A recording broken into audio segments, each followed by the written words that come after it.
지난주에서 이제 예배와 관련된 주제로 하나님의 은혜를 오늘도 나누도록 하겠습니다. 그런데 이 민수기 13장과 14장 오늘 함께 다룰 부분인데요. 이 13장과 14장은 하나님을 예배하는 그런 이야기가 아니라 하나님께 반역하는 이야기, 왕에게 반역하는 그런 이야기가 오늘 말씀의 내용입니다. 정확하게 말하면 이스라엘 백성의 쿠데타를 우리가 함께 볼 수 있습니다. 지난주에 우리가 함께 그 말씀 배우는 가운데 출애굽기에 있었던 시내산 쿠데타에 대해서 함께 나눴었는데요. 오늘은 굳이 말하면 가데스 바네아 쿠데타라고 지역명을 붙여서 우리가 이름을 붙일 수 있을 것 같습니다. 최근에 제가 여러분 의식하실지 모르겠지만 제가 쿠데타라는 이 용어를 굉장히 자주 사용하고 있는 것 같습니다. 그런데 제가 이렇게 오늘 가데스 바네아 쿠데타라고 이렇게 명명하는 그 근거가 있습니다. 여러분 민수기가 영어로 뭐죠? 넘버스라고 말하거든요. 즉 군사로 싸울 수 있는 남자의 숫자를 세는 행위가 책의 이름으로 우리에게 알려주고 있는 것이죠.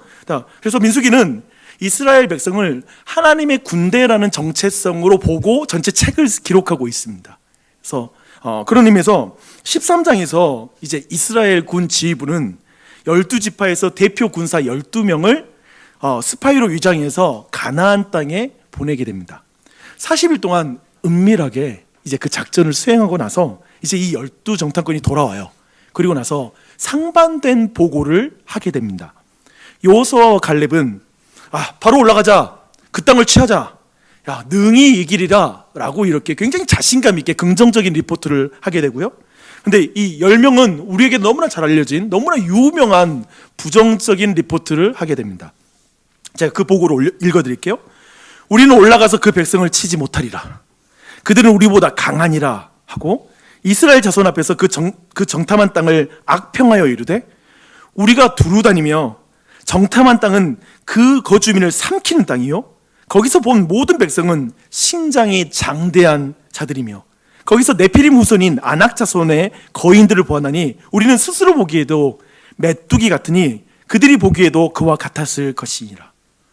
즉 이들의 지금 이 악평, 이 부정적인 리포트를 쉽게 말하면 그 땅은 젖과 꿀이 흐르는 땅이 아니라 우리를 잡아먹을 땅이다. 우리는 메뚜기처럼 그들의 먹거리가 되리라 라고 해서 약간은 이 먹는 이런 어떤가 그런 이미지로 전체 내용을 설명하고 있습니다. 굉장히 상반된 보고죠. 이 상반된 두 가지 보고를 받은 이스라엘 군대는 소수 의견을 받아들이나요? 아니면 다수 의견을 받아들이나요? 네, 다수 의견을 이제 받아들이게 되죠. 그래서 이제 그 반역의 과정을 1절부터 오늘 14장 1절부터 보면요, 이 반역의 과정이 있어요. 그 흐름을 한번 주목하면 이스라엘 군대는 가장 먼저 자기 연민에 빠져서 밤새도록 통곡했다라고 이렇게 말하고 있습니다. 그리고 14장 2절을 보니까요, 이제 그 자기 연민은 타자를 향한 분노로 그것이 발전하게 됩니다. 즉 이스라엘 군대의 총사령관인 모세와 아론을 원망했는데 성경 보니까요 다 원망했다고 말합니다. 모두가 원망해요. 그토록 탁월한 그 사역자의 편을 들어준 사람이 아무도 없어요. 이 상황에 모두 다 원망합니다.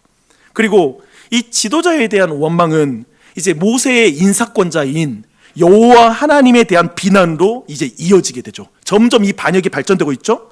바로의 칼에서 그들을 구원한 여호와가 이제 자신들을 칼로 죽이려고 지금 이런 계획을 세웠다라고 말하면서 하나님의 선하심, 그 왕에 대한 부정적인 그리고 악감정을 표현하게 되는 것이죠. 그리고 나서 이어진 내용은 서로 이야기하는 건데요, 이제 그들의 결론을 내립니다. 우리 처자가 사로잡히리니 애굽으로 돌아가는 것이 낫지 아니하랴 라고 말합니다. 여러분 어떠세요? 처와 자식을 사랑하는 아버지의 마음이 느껴지시나요? 근데 지금 이런 아버지의 마음이 옳은 건지 틀린 건지 우리 모르겠어요. 그렇죠? 물론 알고 있죠. 근데 굉장히 처와 자식을 사랑해요, 이 아버지가. 그래서 돌아가자라고 이렇게 결론을 내립니다. 그래서 우리가 한 지휘관을 세우고 애굽으로 돌아가자. 정확하게 쿠데타죠, 그렇죠? 정확하게 이 쿠데타를 지금 결정합니다. 그들은 그래서 제가 이 장면을 생각해봤는데 그 고려 왕조에서 조선 왕조의 길을 연 위아도 회군과 같은 결정이 아닌가. 그래서 이걸 굳이 말하면 가데스 바네아 회군 결정. 우리 돌아가자 애굽으로, 이런 결정을 하게 되는 것이죠. 왕이신 하나님을 반역한 것입니다. 이 상황에 모세와 아론은 온 회중 앞에 엎드려요. 기도를 한 것으로 보이는데 그냥 엎드려요. 한편 낙담해서 그냥 쓰러진 것 같기도 해요. 근데 이 모든 것을 지켜본 여호수아와 갈렙은 자기들의 옷을 찢으면서 절규합니다. 우리식으로 말하면 복장이 터져버린 것이죠. 그렇죠? 그래서 제가 사전 찾아봤는데 복장 터지다. 그러니까 복장이 어디일까요? 가슴일까? 배일까? 내장일까? 복장 터지다. 근데 가슴 명치 부분이래요. 그러니까 그 가슴과 관련된 거죠. 그렇죠? 거기가 그냥 터져버릴 것 같은 거, 찢어질 것 같은 거예요. 두 사람은 이제 열정탐꾼의 그 보고를 정확하게 반대로 반박하면서 이제 말합니다. 여호와께서 우리를 기뻐하시면 우리를 그 땅으로 인도하여 들이시고, 즉 여호와는 우리를 기뻐하시는 분이야 라는 확신이 있죠. 선한 분이야. 우리를 기뻐하시기 때문에 우리를 그 땅으로 인도하여 들이시고 그 땅을 우리에게 주시리라. 이는 과연 젖과 꿀이 흐르는 땅이라. 결코 우리를 잡아먹을 땅이 아니다 라고 말합니다. 다만 여호와를 거역하지 말라. 반역을 멈춰라. 또 그 땅 백성을 두려워하지 말라. 그들은 우리의 먹이라. 우리가 메뚜기가 아니다. 여러분, 예전에는 메뚜기를 튀겨 먹고 볶아 먹고 뭐 삶아 먹기도 하겠죠. 사실 이 메뚜기라는 이미지는 작다라는 이미지도 있는데 먹잇감이 되는 거예요. 그런 의미에서 반대로 말하죠. 아니, 그들이 우리의 밥이다 라고 이렇게 말하는 것이죠. 그래서 이스라엘은 어떤 의미에서 이 보고 다시 한번 이 여호수아와 갈렙의 이 간절한 호소 앞에 그들은 다시 한번 자신들의 반역을 교정할, 다시 한번 바르게 교정할 수 있는 기회를 얻게 됐습니다. 여러분, 이스라엘 백성은 어떻게 반응할까요? 어떻게 반응하냐면 손에 돌을 집어들고 여호수아와 갈렙을 쳐 죽이려고 합니다. 근데 이번에 말씀 보면서 그런 생각이 들었어요. 그렇게까지 분노할 이유가 있나? 그렇지 않아요? 굳이 이 정도 분노할 이유가 있나? 돌로 쳐 죽일 것까지는 없지 않는가라는 그런 생각이 듭니다. 그런데 한번 상상해 보세요. 그들이 마주한 현실은 너무나 가혹합니다. 강력한 군사력을 가진 이들을 맨손으로 싸울 수도 없잖아요. 그들은 무기가 없거든요. 그리고 거대한 성벽을 무슨 수로 깨뜨린단 말입니까? 노예들이 무슨 공성전을 배웠겠어요? 대책이 없잖아요. 현실 감각이라는 게 있잖아요. 여러분, 고대인들은 합리적인 사고를 못하고 모두 신화에 빠져있는, 그래서 현실 감각이 떨어진다고 생각하세요? 아니에요. 굉장히 오늘날 현대인들이 고대가 종교의 시대라고 말하면서 그들은 이성적이지 않을 거라고 생각하는데, 아니요, 고대인들도 매우 합리적이에요. 지금 상황을 보세요. 아주 현실적입니다. 그런데 이 지점에서 약간 우리 모두에게는 지난주에 그 성막과 그리고 하나님의 인재를 경험했던 그 모든 걸 보았던, 그리고 그런 구름 기둥과 불 기둥이 지금 그곳에 지금 있잖아요.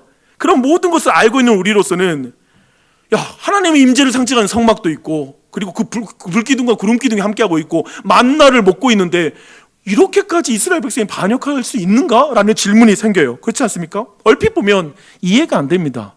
여러분한테 물어볼게요. 여러분 머리에 불 기둥이 막 붙어 있어요. 오늘도 여러분이 막 불 기둥을 봐요. 여러분 이 정도로 원망하고 불평할 수 있을 것 같아요? 왠지 나는 안 할 것 같은 그런 느낌이 듭니다. 그래서 이 부분을 좀 더 설명하기 위해서 예수님 이야기 하나 들려드릴게요. 예수님이 어느 날 제자들과 함께 밤배를 탑니다. 이제 날이 저무를 때 배에 올라서 건너편으로 건너게 되죠. 그런데 예수님이 이제 고물에서 깊이, 얼마나 피곤했는지 깊이 잠드세요. 근데 갑자기 그 배에 큰 광풍이 불어옵니다. 뭐 비도 쏟아졌을 것이고 바람이 막 불면서 막 물이 그 안에 막 들어오기 시작했습니다. 즉 침몰하는 위험 가운데 있는 것이죠. 뱃사람이었던 제자들도 어떻게 할 수가 없어요. 대책이 없어요. 이젠 죽겠다 싶은 거예요. 근데 저 같은 경우에는 이렇게 저같이 좀 신실한 사람은 좀 이렇게 주무시는 예수님 보면서 이렇게 생각하거든요. 얼마나 우리 예수님 피곤하셨으면 저렇게 심하게 주무실까. 저는 좀 그렇게 생각을 해요. 네, 여러분도 한번 생각해 보세요. 여러분은 어떻게 생각하는지 모르겠어요. 근데 좀 부족한 제자들은 저와 굉장히 다르게 생각합니다. 예수님을 깨우면서 이렇게 말합니다. 선생님이여, 우리가 죽게 된 것을 돌보지 아니하시나이까? 라고 말합니다. 이 말을 다르게 번역하면 무슨 말일까요? 예수님, 우리를 사랑하시는 거 맞습니까? 사랑하시는데 왜 이런 풍랑을 만나게 하십니까? 예수님, 아니 그 많은 능력을 나타내시면서 왜 지금 내가 이렇게 힘들게 이 부분을 핸들하려고 하지만 도저히 이렇게 통제되지 않도록 내버려 두면서 구경하시는 겁니까? 왜 정말 그 능력을 왜 안 숨기고 이렇게 주무시고만 계십니까? 정말 우리를 돌보시는 거 맞아요? 지금 이 말을 하는 것이죠. 예수님은 그 말씀 들으시고 나서 말씀으로 이제 풍랑을 잠잠케 하신 이후에 이 제자들의 말과 행동을 이렇게 평가합니다. 어찌하여 이렇게 무서워하느냐? 너희가 어찌 믿음이 없느냐? 라고 말합니다. 지금 사실 성막의 원형이신 예수님이 함께하고 있잖아요. 예수님이 지금 배 안에 함께하고 있는데도 제자들은 풍랑한 배에 두려움에 사로잡히죠. 믿음을 다 잃어버립니다. 예수님의 이적을 그들은 수없이 많이 봤거든요. 그 많은 경험이 지금 현재 보는 고난 앞에, 풍랑 앞에 다 잊어버리는 거예요. 그게 인간의 실력이죠. 그게 사람이 가진 믿음의 실력입니다. 우리 모두 그렇게 되죠. 그 부분을 말하고 있어요. 인간적으로 여러분, 이 이스라엘과 그런 의미에서 이제 종합하면 이스라엘과 제자들의 이렇게 풍랑 앞에, 그리고 이런 가나안 땅, 안악자손 앞에 두려움에 떨면서 믿음을 잃는 게 이해되지 않으세요? 예, 여러분 모두 믿음이 너무 많으셔가지고 이해되는 표정이 많지는 않은데, 근데 여러분 많이 또 마음으로는 많이 이해가 될 거예요. 정글과 같은 세상에서 우리의 경쟁 상대는 왜 그렇게 강해 보이는지, 죄로 유혹하는 어떠한 상황들은 왜 이렇게 강하게만 보이는지, 땅과 같은 우리의 주변 환경은 급격히 변하면서 우리를 집어삼키려고 하는 것 같은 느낌을 받을 때가 있죠. 그러니까 현대에 뭔가 맞춰 산다는 게 너무나 버거워요. 내 노후가 어떻게 될지, 연금이 어떻게 될지, 안전망이라고 하는 것들도 정말 언제든지 나를 집어삼킬 것 같은 불안한 요소로 바뀌고 있는 게 우리가 살고 있는 시대이죠. 그런 세상에서 두려움을 느끼는 게 당연한 거 아닙니까? 어때요? 그렇지 않나요?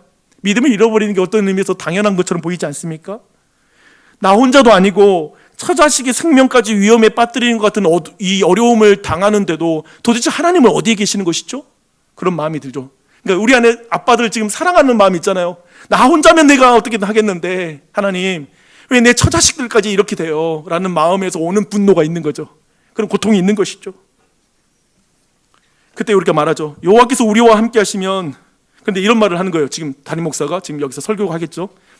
갈렙과 여호수아처럼 여호와께서 우리와 함께 하시면 그 위험 모든 걸 이길 수 있습니다. 여러분 힘내세요. 죽을 것 같은 상황은 도리어 당신을 살리는 상황으로 바뀔 거예요. 전화 유복이라는 말이 있지 않습니까? 걱정하지 마세요. 믿음을 잃지 마세요. 담대하세요. 모든 상황 바뀔 거예요. 두려워하지 마세요. 이거 믿음 없는 거예요. 하나님이 함께 하시면 껌이에요. 이렇게 말하면 공감이 미덕인 오늘날에는 쳐 죽이고 싶지는 않더라도 입은 때려주고 싶죠. 어우, 진짜 전혀 나를 공감하지 않네. 그런 느낌이 들겠죠. 물론 이런 것들은 참 누군가 고난을 당했을 때 이러한 표현들은 때로는 무례하게 표현되는 것은 참 주의해야 될 것 같습니다. 근데 여러분의 지금 상황에서 지금 오늘 여호수아와 갈렙의 표현이 혹시 하나님이 함께 하시면 이라는 말이 현실 앞에 무력하게 보이고 무정하게 들린다면, 내 삶을 전혀 돌보지 않는 하나님처럼 느껴지는 말이라면 여러분의 믿음을 분별해야 됩니다. 다시 한번 돌아보셔야 됩니다. 점검하셔야 된다고 생각합니다. 보이지 않는 하나님을 말하는 여호수아와 갈렙이 보이는 현실을 무시하고 고통받는 자신들을 무시하는 것이라고 생각하며 그들을 돌로 치르는 이들을 이제 하나님이 이렇게 평가하세요. 하나님이 이 부분을 이렇게 평가하세요. 우리 모두는 어쩌면 그럴 수 있죠 라고 생각하는 부분인데 하나님이 이렇게 평가하십니다. 11절입니다. 여호와께서 모세에게 이르시되 이 백성이 어느 때까지 나를 멸시하겠느냐? 내가 그들 중에 많은 이적을 행하였으나 어느 때까지 나를 믿지 아니하겠느냐? 라고 말하고 있습니다. 하나님은 이스라엘에게 공감 안 해줍니다. 왜냐하면 보이는 현실로 두려워하는 것은 보이지 않는 하나님을 무시하는 것이기 때문에 그렇습니다. 보이지 않는 하나님을 진짜 두려워할 뿐으로 인정하지 않기 때문에 그렇습니다. 이스라엘이 안악자손을 두려워한다라는 것은 말은 하나님을 안악자손보다 작게 여기기 때문입니다. 그래서 하나님은 여기에서 모욕감을 느끼죠. 하나님이 기뻐하시면, 하나님이 함께 하시면 이 전혀 지금 내가 맞닥뜨리는 상황 속의 두려움에 전혀 영향을 끼치지 않는다면, 지금 내가 오늘 내일 출근해서 그리고 오늘 무슨 일의 앞에서 느끼는 그 두려움과 염려와 걱정에 내가 하나님을 믿는다는 사실이 전혀 영향을 끼치지 않는다라면, 그리고 오늘 이 예배 시간에도 이 말씀을 듣고 내 감정이 전혀 변할 마음이 없다라면, 그것은 어떤 의미에서 우리가 하나님을 믿지 못하는 모습이겠죠. 뭔가가 이 문제가 있는 것이죠.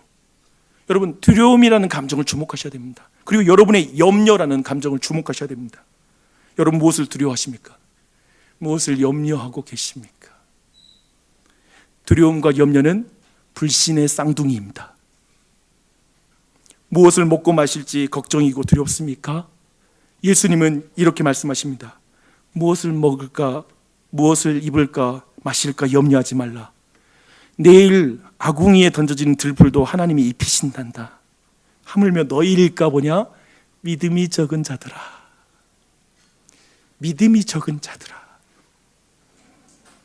염려하는 것은 하나님을 믿지 못하기 때문이죠. 저는 제 아이들이 집의 경제 상황을 걱정하면서 자기들이 하고 싶은 것을 안 하려고 하면 어느 정도 생각하면 대견해 보여요. 얘가 우리 집 상황, 경제 상황도 미리 배려할 수 있을 정도로 성숙해졌구나. 얘가 지금 하고 싶은 대로 안 하고 사니까 너무 그래도 애들이 컸다. 돈의 가치를 안다 이제. 이런 생각에 긍정적인 마음이 들기도 해요. 근데 지나치게 생각하면, 그래서 자기 행동, 자기가 하고 싶은 것을 지나치게 자기 검열하면서 그냥 집안이 어려우니까 안 할래 그런 말을 하면 짜증나요. 되게 짜증나요. 아니 그것은 내가 생각할 테니까 중요한 건 네가 진짜 그거 정말 원하는지 한번 생각해봐. 꾸준하게 할 수 있을지만 생각해줘. 아빠가 어떻게 해서든 준비할게 라고 말하죠. 너무 걱정하면 나를 무시하는 것 같아요. 나를 멸시하는 것 같아. 아빠의 위치를 완전히 그냥 쌩까는 것 같아. 다른 생각이 안 나가지고. 그런데 우리 하나님은 이 많이 부족하고 많은 것이 경제력으로 부족할 수 있는 이 목사와는 비교할 수 없는 전능자이시고 사랑이 많으신 하나님이시잖아요. 여러분, 여러분의 인생의 풍랑 앞에, 생계 앞에, 안악자손 앞에 염려와 두려움은 어떤 의미에서 저는 피할 수는 없는 것 같아요. 우리 모두 염려할 수 있죠. 하지만 지나치게 지속적으로 압도당하는 것은 하나님 아버지를 경멸하는 것입니다. 여기서 이 경멸이라는 의미는 뭐냐면 깔보아 업신여기다라는 말입니다. 업신여기다라는 말은 뭐냐면 없는 것처럼 생각한다는 말입니다. 그래서 우리 모두가 고아처럼 그렇게 정말 염려하며 살아갈 때, 아버지를 무시할 때 하나님은 굉장히 경멸당하시는 것이죠. 멸시를 당하는 것 같은 모욕감을 느끼는 것이죠. 하나님을 투명한 하나님으로 취급하는 게 너무나 많은 그런 일이 있지 않습니까? 하나님을 투명한 하나님. 우리 투명인간이란 말 되게 싫어하잖아요. 나를 투명인간 취급해? 나 여기 옆에 있는데도 투명인간 취급하는 건 너무나 불쾌하죠. 근데 하나님을 투명한 하나님으로 생각하는 것이죠. 그런 일이 있을 수 있는 것 같아요. 그래서 오늘 말씀은 우리 모두에게 이렇게 질문합니다. 당신이 두려워하는 것은 무엇입니까? 당신은 하나님을 안악자손보다 작게 여기고 있는 것은 아닙니까? 오늘날에도 많은 사람은 보이는 현실을 크게 보고요, 하나님을 작게 보는 것 같습니다. 현실이 하나님을 보지 못하게 하는 장벽이 되는 것 같아요. 하지만 여호수아와 갈렙에게 현실의 문제는 창문이 되어서 보이지 않는 하나님을 더 바라고 의지하는 창문이 되죠. 그래서 현실이란 누군가에게는 장벽이 되고 누군가에게는 하나님을 보게 하는 창문이 되죠. 이 지점을 봐야 될 것 같아요. 여기 보이는 것이 전부다라고 생각하면서 더 이상 하나님을 보지 못하는 분도 계실 수 있고요. 그러나 우리의 현실은 하나님을 보게 하는 창문이 됩니다. 이게 지금 전체적으로 첫 번째 단락, 하나님께 반역하는 그 이스라엘에 대한 내용을 첫 번째 큰 단락을 마무리했습니다. 이제 두 번째 단락으로 한번 넘어가 볼게요. 현실이 장벽이 된 이스라엘 백성은 리턴 시도를 하죠. 그렇죠? 리턴, 다시 돌아가자. 그러자 하나님은 시내산 쿠데타 이후에 다시 한번 리셋 제안을 하게 됩니다. 한번 보면 12절이에요. 내가 전염병으로 그들을 쳐서 멸하고 내게 그들보다 크고 강한 나라를 이루게 하리라 라고 말해요. 그렇죠? 리셋 제안이죠. 다시 리셋하고 너를 통해서 큰 민족을 이루겠다라는 말씀을 이제 또 한번 반복합니다. 과거에 황금 우상 숭배하고 하나님의 리셋 제안을 모세는 거절했죠. 아니요, 이 백성 살려주셔야 돼요. 나를 생명책에서 지우더라도 이 백성 살려주세요라고 기도했는데 이제 너무 반복되고 있잖아요. 그렇죠? 이 정도 됐으면 이제 모세가 받아들일 것 같은, 모세가 정말 받아들입니까? 어떻게 하죠? 아니요, 모세는 받아들이지 않습니다. 모세는 또 중보 기도를 드립니다. 한마디로 용서해 주세요, 이 백성을 살려주세요라는 기도를 드리게 되죠. 근데 여기에서 우리가 좀 더 생각하면서 여기서 주목해야 될 부분이 한 가지가 나옵니다. 뭐냐면 그렇게 기도하는 근거입니다. 이 백성을 좀 살려주세요, 구원해주세요라고 하는 그 근거를 주목해야 돼요. 무엇인지 한번 생각하면서 15절을 먼저 읽겠습니다. 이제 주께서 이 백성을 하나같이 죽이시면 주의 명성을 들은 여러 나라가 말하여 이르기를, 뭔가요? 잘 모를 수 있어요? 또 18절 볼게요. 여호와는 노하기를 더디하시고 인자가 많아 죄악과 허물을 사하시나 형벌 받을 자는 결단코 사하지 아니하시고 아버지의 죄악을 자식에게 갚아 3, 4대까지 이르게 하리라 하셨나이다. 그래서 지금 용서의 근거는 뭐냐면요, 용서해 달라고 말하는 근거는 뭐냐면 하나님의 이름, 하나님의 명성 때문에 그렇게 기도하는 거예요. 그리고 하나님의 하나님 되심, 그 인자하신 분, 정말 그분의 자비가 광대하신 분이라는 걸 의지해서 그분의 성품을 근거해서 이렇게 기도하고 있는 것을 보여주고 있습니다. 모세는 결코 이렇게 기도하잖아요. 하나님, 우리는 사랑받기에 태어났습니다. 사랑하시죠?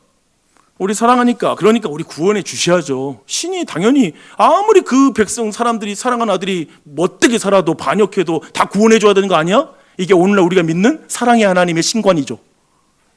그리고 우리 모두 그런 마음을 가질 수 있죠. 하나님이니까 당연히 구원해 줘야지. 우리 사랑받기에 태어났으니까. 어떻게 이렇게 사랑스러운 사람을 버릴 수 있어? 뭐 이런 생각할 수 있죠. 그러나 그렇게 생각하는 우리의 모든 상식을 깹니다. 하나님께 반역함으로 사랑스럽지 않는 인간을 구원할 근거는 오직 하나님에게밖에 없죠. 인간에게는 있지 않다는 거예요. 그게 성경의 가르침입니다. 모세는 그걸 건드리죠. 그걸 정확히 알고 있죠. 그래서 그 하나님의 성품에 하나님의 이름에 근거하여서 간구하고 있습니다. 그래서 이렇게 기도하는 거예요. 여러분이 한번 이렇게 기도해 본 적이 있는지 한번 생각해 보면서 한번 생각해 보세요. 오 하나님, 하나님의 이름을 위해서 나를 용서해 주세요. 주님의 이름이 이 용주 같은 쿠데타 전문가도 사랑하사 구원하신 이름으로 내 가족들에게 알려졌으면 좋겠어요. 그러니 나 좀 용서해 주세요. 주님의 이름이 무한히 용서하고 무조건적으로 사랑해 주신다는 걸 많은 사람이 알 수 있도록 나를 용서해 주세요. 주의 크신 사랑을 따라 우리의 죄를 용서해 주옵소서라고 말하는 것이죠. 이것을 다르게 말하면 그런 것 같아요. 여러분의 하나님은 어떠세요? 제게 있어서 하나님은 정말 내가 쿠데타 전문가거든요. 정말 반역하고 하나님을 믿지 못함으로 멸시하는 그런 전문가거든요. 근데 내 하나님은 여기까지 저를 지켜오셨습니다. 저는 이 하나님을 여러분이 다 믿었으면 좋겠어요. 정말 그분은 정말 나를 용서하심으로 그분의 명예와 성품과 그 아름다움은 너무나 놀라우신 분이에요. 이 하나님을 만났으면 좋겠어요. 바로 이것이죠. 바로 그렇게 지금 기도하고 있죠. 하나님은 모세의 중보기도에 따라 용서하십니다. 20절입니다. 여호와께서 이르시되 내가 내 말대로 사노라. 보십시오. 내가 내 말대로 사노라. 그런데 18절에 보니까 그러나 벌은 내려요. 이제 여기서부터 약간의 신학적으로 중요한 이슈 앞에 지금 서 있습니다. 어떤 벌인가요? 우리가 아는 것처럼 여호수아와 갈렙을 제외하고 20세 이상의 모든 성인들이 곧 출애굽 1세대들이 광야를 돌다가 다 죽고 가나안 땅에 들어가지 못하는 벌을 내리게 되죠. 주목하십시오. 하나님이 있잖아요. 모세의 말대로 행하시는 것이 용서와 구원이었고 그 백성들의 원망의 말대로 행하는 것이 부성적인 징계, 벌이었습니다. 훈련이었습니다. 이게 이제 내용이죠. 그러니까 모세의 말대로 하셨기 때문에 용서는 했어요. 근데 그들의 말대로 광야를 돌게 되는, 그러니까 가나안 땅에 들어가지 못하는 그 일을 경험하게 되는 것이죠. 종합하면 이스라엘 백성은 용서받은 자로서 광야에서 40년 동안 훈련받은 것입니다. 이게 이 모든 내용이죠. 근데 여기서 사실 우리에게 두 가지 정도의 개념 충돌이 있어서 이 하나님의 응답, 용서는 했는데 벌을 내린다라는 이 사실 앞에 좀 우리 안에 좀 이해가 안 되는 부분들이 우리 마음의 개념적으로 지금 충돌이 일어나고 있을 것입니다. 첫 번째는 뭐냐면 심판과 벌을 혼동하기 때문에 생기는 우리 마음의 충돌입니다. 애굽으로 돌아가기 위해 원하는 이스라엘 백성에게 합당한 심판은 뭐냐면 12절에서 말하는 것처럼 그 애굽에서 10가지 재앙 중에 하나였던 전염병으로 심판받는 게 맞아요. 그렇잖아요. 뭐냐면 지금 애굽으로 돌아가고 싶다 그러니까 그래 애굽 사람에게 내리는 벌로 내가 쓸어버리겠다는 거거든요. 그래서 그 벌을 당하는 게 마땅해요. 그게 심판이에요. 근데 벌이란 뭐냐면 우리가 아이들을 사랑스럽게 만들 목적으로 주는 것이 벌이죠. 여러분 애들 벌 주잖아요. 그러면 어떻게 아이들의 인격과 성품에 영향을 주기 위해서 벌을 주는 거죠. 그렇죠? 광야 40년은 그래서 이스라엘 백성을 징계하는 것, 그들을 디시플린하는 것, 즉 제자 훈련하는 것이죠. 하나님의 백성답게 만드는 것으로서 우리가 이해할 수 있습니다. 그리고 두 번째 개념입니다. 우리는 용서를 했으면 벌을 주지 않아야 된다는 경향이 강해요. 이건 우리 집에서 벌어진 일인데, 용서해 줄게 그러면 이제 매 맞자 그러면 아이들이 저항합니다. 용서해 줬으면 매를 안 때려야지 라고 한다거나. 근데 이 문제의 심각한 문제는 뭐냐면, 벌을 받잖아요. 그러면 용서에 대한 의미, 벌 받았는데 내가 무슨 용서야, 내가 이미 매 맞고 다 치렀는데 무슨 용서가 필요해, 이런 식의 태도를 취하더라고요. 그러니까 지금 용서와 그리고 용서받으면 벌을 주지 않아야 된다는 이 개념에 지금 혼돈이 일어납니다. 그냥 생각해 보십시오. 바로 왕에게 돌아가고 싶은 마음으로 하나님 나라에 들어가면 안 돼요. 애굽에 돌아가고 싶은 마음 그대로 가나안 땅에 들어가면 안 돼요. 용서했으니까 그러면 그냥 들어가. 내 마음 그대로 들어가라고요? 반역의 마음을 그대로 가지고 들어가라고요? 그럴 수는 없어요. 왕이신 하나님과 말씀을 신뢰하지 않고 가나안 땅에 들어가면 안 되죠. 그래서 40년 동안 만나를 먹으면서 하나님의 입에서 나오는 모든 말씀으로 인간이 산다라는 걸 그들은 훈련받죠. 이렇게 이해하면 우리 그리스도인들의 삶이 이해됩니다. 우리 모두 예수 그리스도를 믿음으로 말미암아 우리 모두 용서받은 걸 믿죠. 아멘. 그리스도인들은 이걸 믿습니다. 하지만 광야와 같은 세월을 수십 년 동안 살아야 됩니다. 이 자리에 어떤 분들은 오늘 죽어도 난 천국 갈 거 믿는 사람이 있어요. 그런데 왜 내 인생에 이렇게 힘겨운 풍랑이 닥치고 고난이 닥치지? 라고 하는 이 삶의 문제, 고단한 문제가 우리에게 닥치죠. 왜 이걸 살아야 되나? 오늘 죽어봤자 어차피 천국은 가는데, 그런 생각이 들 때가 있어요. 아니요, 우리는 용서를 받았으나 훈련은 받아야 돼요. 훈련 받아야 돼요. 가나안 땅에 들어가지 못한 1세대와 모세를, 그런데 여러분 너무 불쌍히 여기지 마세요. 결과론적으로 그런데 가나안 땅 못 들어갔잖아요. 너무 불쌍히 여길 필요 없어요. 왜냐하면 그들은 용서받은 자들이기 때문에 그렇습니다. 용서받은 자들입니다. 하나님은 그들의 옷과 그리고 신발을 헤어지지 않게 하시고요, 그리고 불기둥과 구름기둥으로 그들을 계속 인도하고 보호하시고요, 그리고 만나와 메추라기로 그들을 먹이세요. 얼마나 그 광야의 학교에서 그들을 사랑하시는지 몰라요. 그렇게 이끌어 가세요. 놀랍게도 그들이 내 처자식 걱정하면서 우리 자식들 저 땅에 들어가면 죽어. 그냥 돌아가자라고 했는데 정작 그 자식들은 다 들어가요. 자식들은 다 들어가요. 그러니 이게 얼마나 아름다운 장면입니까? 이제 13장부터 14장까지 오늘 본문까지 흐름을 제가 세 문장 전도로 한번 정리해 볼게요. 한번 이제까지 들었던 설교의 내용을 쭉 한번 정리를 한번 해봅시다. 이스라엘과 동행하신 하나님을 아낙 자손보다 작게 여기는 이스라엘, 하나님을 신뢰하지 못하고 멸시하고 반역하는 이스라엘에게 하나님은 여호수아와 갈렙을 통해 다시 그들의 태도를 교정할 기회를 주시는 하나님이시죠. 그 하나님은 우리 하나님이세요. 오늘 이 시간도 어쩌면 갈렙과 여호수아와 같은 마음으로 설교하는 설교자를 통해서 여러분의 삶에 다시 한번 도전하고 있는 것일 수 있겠죠. 그렇죠? 그리고 모세의 중보기도를 통해서 이스라엘을 용서하시고 40년 동안 광야 학교에서 훈련시켜 주시겠다고 하신 말씀, 여기가 이 모든 앞에 있는 내용이었어요. 근데 이제 이스라엘은 어떻게 반응해야 될까요?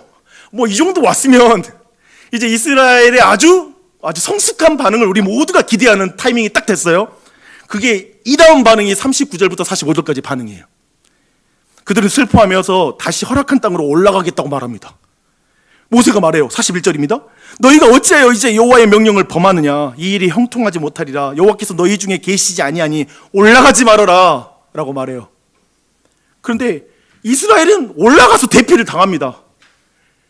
이상한 애들이에요. 정신병이 걸렸어요. 그러니까 여호수아와 갈렙이 하나님이 함께 하시니 올라가자고 말할 때는 그냥 여호수아와 갈렙을 죽이려고 하더니만, 우리 죽이려고 그런다고 하더니만, 하나님이 함께 하지 않는다, 올라가지 말아라 할 때는 길을 쓰고 올라가요. 뭔가 이스라엘은 끝까지 하나님을 멸시해요. 그러니까 우리의 삶에서도 두 가지 형태의 하나님을 향한 멸시의 태도가 있는데, 하나님이 함께 하신다고 말하는데도 나아가지 못하는 것, 뒤로 돌이키는 걸로 하나님을 멸시하는 것, 이건 어떤 의미에서 죄책감도 많고 뭔가 자신의 연약함, 나는 할 수 없어요 라는 말로도 하나님을 멸시할 수 있고요. 또 하나, 하나님이 함께 하지 않는다고 말하는데도 용기 내서 자기 인생을 자기가 관리하면서 할 수 있어? 계획대로 하면 돼? 라고 부딪히면서 매우 긍정적이고 적극적인 인생관으로 하나님을 반역하죠. 모두 하나님 없이도 한다는 거예요. 하나님과 상관없는 거예요.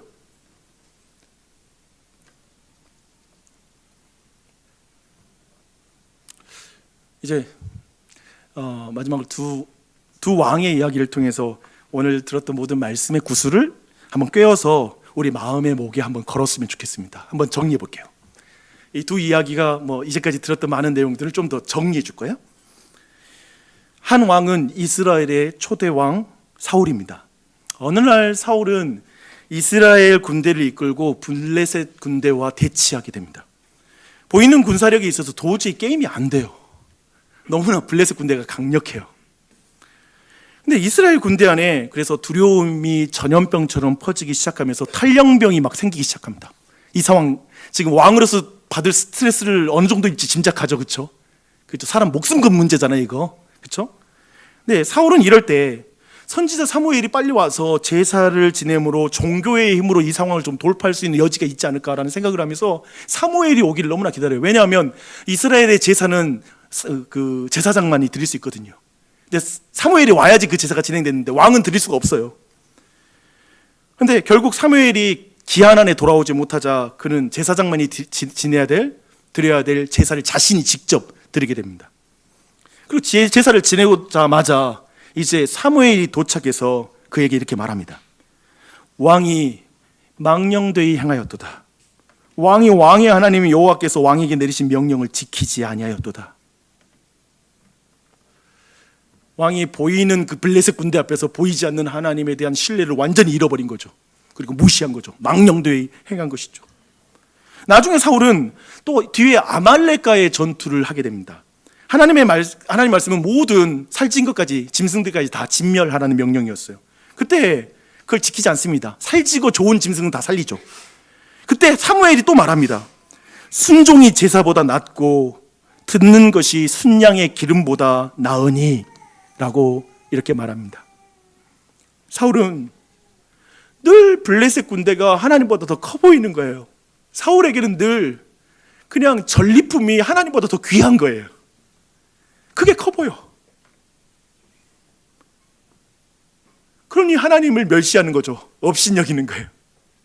그러니 나중에 골리앗과 대치한 상황에서 골리앗이 이스라엘 하나님을 막 모욕하거든요. 그런데도 전혀 거기에 대응하지 않습니다. 두려워서 뒤에 숨죠. 모든 이스라엘 성인들은 보이는 골리앗이 장벽이 돼버려요. 그리고 하나님을 보지 못하는 거예요. 아무도 보는 사람이 없어. 그의 현실 앞에 전혀 하나님을 볼 수 있는 사람이 아무도 없어요. 골리앗은 장벽이죠. 그러나 그때 소년 다윗이 골리앗을 향해 달려갑니다. 다윗은 이렇게 말해요. 너는 칼과 단창으로 내게 나아오거니와 나는 만군의 여호와의 이름으로 네가 모욕한 이스라엘 군대의 하나님의 이름으로 내게 나아가노라. 이름이 강조되죠, 그렇죠? 다윗에게 눈에 보이는 골리앗은 하나님을 보고 의지하게 만드는 창문이 된 것이죠. 골리앗을 만났는데 도리어 하나님을 더 의지해요. 그는 하나님의 이름을 위해, 명성을 위해 하나님을 믿고 신뢰함으로 나아가서 골리앗을 이깁니다. 그래서 다윗에게 하나님의 이름을 위해 하나님과 함께 골리앗을 향해서 달려가는 그 모든 것이 진정한 예배죠. 사울의 예배와는 너무 다른 진정한 예배. 하나님이 골리앗보다 크다고 믿고 모든 두려움을 이기고 나아가는 것이 예배죠. 오늘 우리가 함께 하나님을 예배할 수 있는데 내 현실의 골리앗 앞에, 그리고 자꾸 풀리지 않는 문제 앞에 하나님이 함께 하시는 것을 믿고 그 문제는 하나님보다 작다고 믿고 우리가 믿음으로 나아가는 것이 예배죠. 다윗 왕은 여호수아와 갈렙, 모세와 동일한 믿음과 이스라엘 백성을 향한 사랑으로 이스라엘의 구원자가 됩니다. 어쩌면 우리는 어떤가요? 여호수아와 갈렙, 모세, 다윗이기보다 이들을 통해 구원을 받는 자리에 있는 그 평범한 이스라엘 백성이 우리가 아닌가 싶어요. 그렇죠? 하나님을 멸시하고 현실의 문제를 하나님보다 더 크게 생각하는 그 사람 중에 한 사람이 우리가 아닌가 싶습니다. 그런데 우리에게 진짜 왕, 진짜 모세, 진짜 여호수아와 갈렙이 있어요. 우리에게는 옷을 찢지 않고 몸과 마음을 찢으신 진정한 여호수아와 갈렙이신 예수 그리스도가 우리에게 있습니다. 그분이 예수님이십니다. 우리에게는 말씀대로 기도하는 모세보다 더 탁월하사 말씀대로 죄인을 위해서 구속의 사역을 모두 감당하시고 십자가 위에서 다 이루었다, 말씀대로 다 이루었다라고 말씀하시는 예수 그리스도가 계십니다. 우리는 그분을 믿습니다. 우리에게는 도저히 싸워서 이길 수 없는 죄와 사망이라는 그 거대한 골리앗, 그 모든 걸 이길 수 없는, 도저히 이길 수 없는 그 골리앗을 죽음과 부활로 이기신 예수 그리스도가 계십니다. 그래서 우리는 예수 그리스도를 믿음으로 말미암아 그분의 승리가 우리의 승리가 되었죠. 아멘. 막 이런 말 들으면 막 아멘, 막 아멘. 어떠세요? 아멘. 그래서 사도 바울은 여호수아와 갈렙처럼 이렇게 말합니다. 하나님이 우리를 위하시면 누가 우리를 대적하리요? 하나님이 우리를 기뻐하시면 아낙 자손이 어떻게 대적하리요? 하나님이 우리를 기뻐하시는데 무슨 성격이 문제가 되겠느뇨? 이 사실을 믿을 때 우리는 우리의 삶의 문제를 무시하는 것이 아니라 그 삶의 창문을 통해 하나님을 만나게 되는 것이죠. 여러분 잊지 마세요. 기독교 신앙은 현실과 vs가 아니에요. 우리의 삶의 문제와 믿음이 있으면 삶의 문제는 없어져야 돼라는 게 아니에요. 믿음이 있고 기독교 신앙은 삶의 문제라는 창문을 통해 하나님을 보는 거예요. 여러분, 먹고 사는 문제라는 광야 속에 살아가고 계시죠. 고생이 많으십니다. 직장 안의 관계의 문제들은 얼마나 우리를 힘들게 만드는지 몰라요. 정말 죽고 싶을 것 같은 고통이 있을 때도 있어요. 질병과 고난이라는 풍파도 우리에게 닥치죠. 우리 가족은 아니더라도 형제들까지만 가더라도 자식들 중에 질병의 문제는 어느 정도 와 있어요. 남들은 모르지만 부부간에 문제가 있는 사람이 이 자리에 있을 것이고, 남들은 모르지만 내 자녀들 가운데 어떤 문제가 있는 사람도 이 자리에 있을 것입니다. 그 가운데 두려움 가운데 계신 분들도 계실 거예요. 여호수아와 갈렙보다 더 간절하게 하나님이 여러분에게 이 시간 말씀하십니다. 어느 때까지 너는 나를 멸시하겠니? 내가 네 인생 중에 많은 이적을 행하였으나 어느 때까지 나를 믿지 않겠니?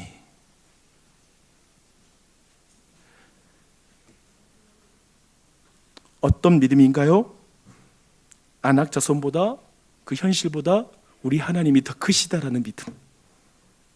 골리앗과 같이 보이는 그 보이는 문제보다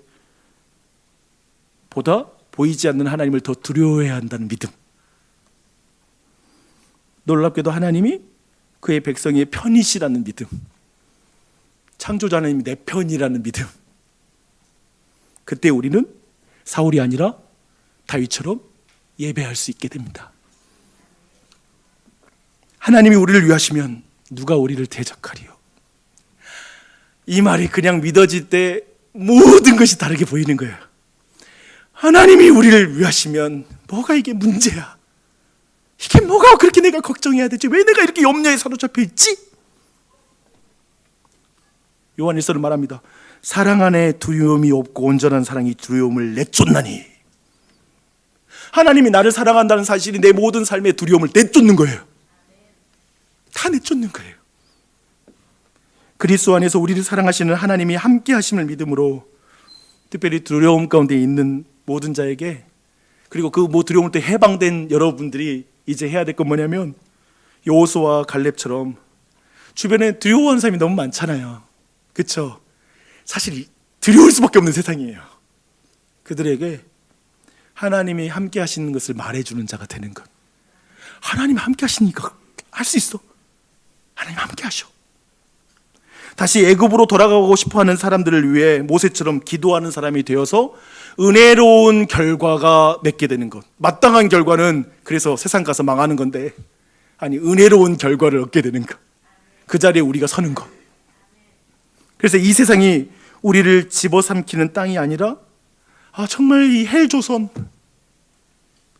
아니라 우리에게 적과거리 흐르는 하나님의 임재의 땅임을 드러내는 예배자가 되는 것.